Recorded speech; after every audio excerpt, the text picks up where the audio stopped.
एक बनारस के ब्राह्मण देवता थे,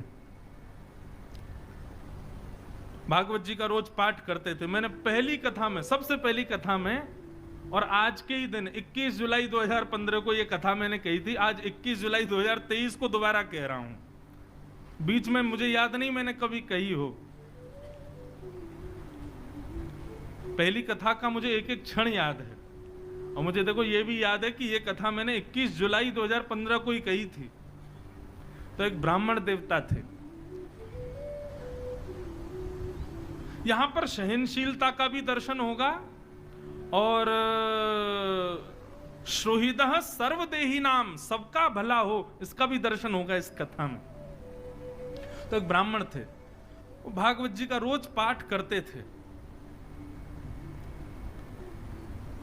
घर वालों ने उनका व्यापार चालू करवा दिया, वो भी ठप हो गया, उनको नौकरी में लगा दिया, वहां से भी छोड़ छाड़ के आ गए। क्यों? उनको संसार की किसी भी क्रिया में आनंद आता है, वो केवल भागवत ही पढ़ते रहते थे। बस भागवत करवा लो, कितनी हो सके भागवत पढ़वा लो, भागवत का पाठ करवा लो, इतने इतने रसिक हो गए थे भागवत के। तो किसी पड़ोसी ने आकर के कान भर दिए, बोले इसका ब्याह करा दो, पत्नी आएगी, अकल ठिकाने आ जाएगी। ब्याह दो ही स्थितियों में ही होता है, या तो लड़का योग्य बन जाए तो सब पीछे पड़ जाते हैं इसका ब्याह कराओ, और या बिल्कुल ही अयोग्य हो तब सब पीछे पड़ जाते हैं इसका ब्याह कराओ, पत्नी आएगी, अकल ठिकाने। सहमत है कि नहीं बात से? तीसरा कोई उपाय हो तो मैंने अनुभव किया नहीं, ये दो मेरे अनुभव के हैं इसलिए बता रहा हूं। या तो बालक योग्य हो जाए तो पीछे पड़ जाएंगे इसका ब्याह कराओ, और या बिल्कुल ही अयोग्य हो तब पीछे पड़ेंगे इसका ब्याह कराओ, पत्नी आएगी, इसकी अकल ठिकाने आ जाएगी। तो ठीक वैसे ही वो ब्राह्मण देवता पूरे दिन पाठ करते थे, पड़ोसियों ने आकर के घर वालों का इसका ब्याह करा दो, पत्नी आएगी, अपने आप पत्नी को प्रसन्न करने के लिए, बालकों को सुख सुविधा के लिए कर्म करना पड़ेगा, फिर तो करेगा कहीं व्यापार। ब्याह हो गया, लेकिन ब्याह के बाद भी उनकी स्थिति बदली नहीं। वो भागवत जी पढ़ते रहते थे, भागवत जी का पाठ करते रहते थे। 2-4 साल तक पत्नी ने सहा, कुछ दिन कहा, पत्नी ने कहा ये तो मानेंगे नहीं, अब घर चलाने के लिए कुछ तो करना, तो मैं ही करती हूँ। तो 2-4 घरों में जाके रोटी बनाती थी, उनकी पत्नी ये काम करती थी। पूरे दिन बेचारी लगी रहती, रात्रि में आकर के घर में बैठती, भोजन बनाती, दोनों पति पत्नी पाते। 2 बालक भी हो गए, उनको भी विद्यालय में फीस वीस देना, जो भी करना सब पत्नी करती थी।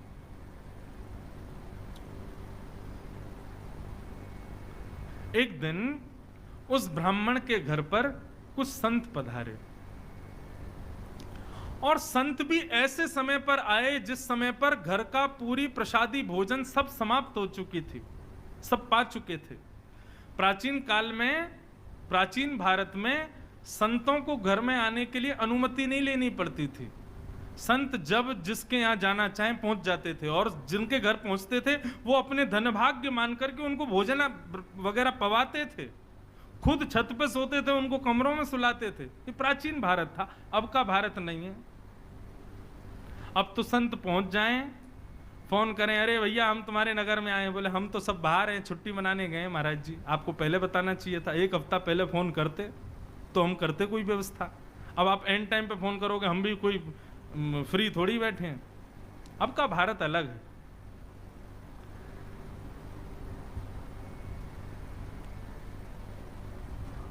संत आ गए, और संत आकर के सीधे आसन पर बैठ गए, बोले बिटिया लाओ कुछ प्रसादी पवाओ।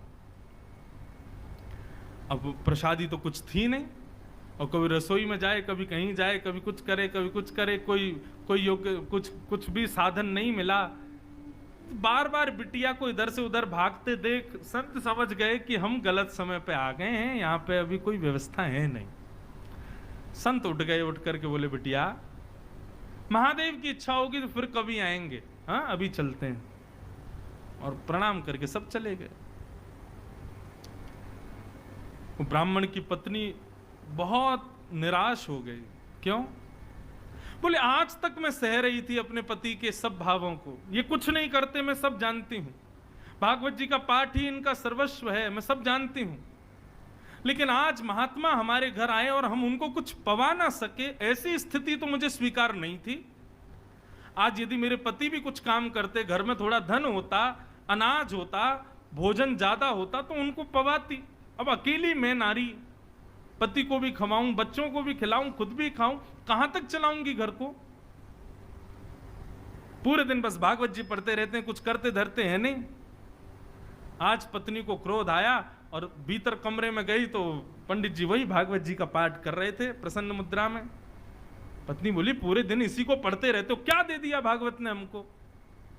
अरे कुछ नहीं दिया तब भी स्वीकार था, लेकिन आज संत भूखे चले गए हमारे घर से और तब भी आप इस भागवत को लेकर के बैठे हैं।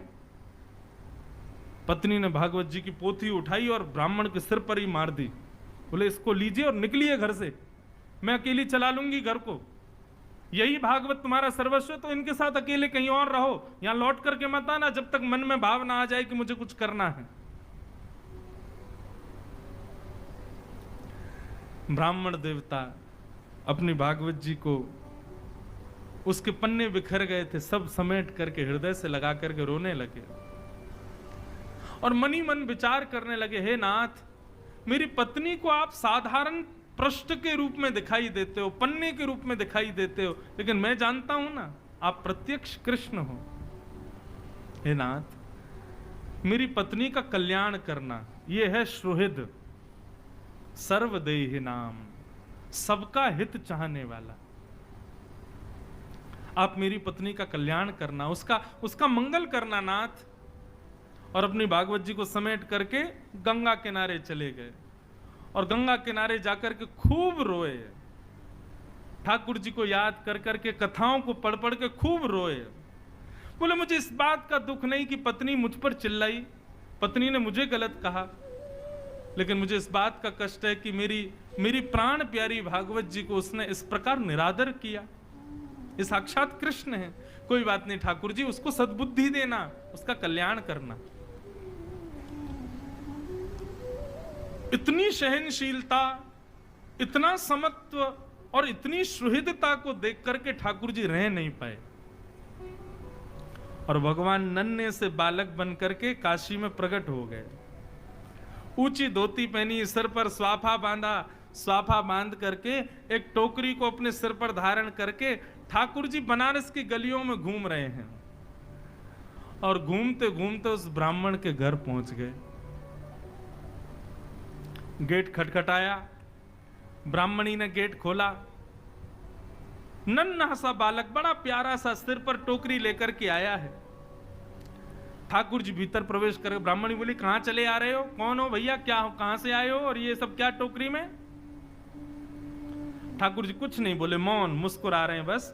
टोकरी को नीचे रख दिया, कपड़े से ढकी हुई थी। लौटने लगे तो ब्राह्मणी ने हाथ पकड़ा, बोले, अरे कहीं भी चले आए, कुछ भी रख गए, कौन हो, क्या हो, बताओ तो। ठाकुर जी ने इशारा किया, गूंगे हैं, बोलना नहीं आता, इशारा करने लगे। ब्राह्मण बोली, अच्छा गूंगे हो? ठाकुर जी बोले, गूंगे, लिखना तो आता होगा? ठाकुर जी बोले, लाओ लिख के बताते हैं। तो ठाकुर जी ने उसमें कुछ लिखा और लिख करके पन्ना बंद करके उसको दे दिया, चले गए।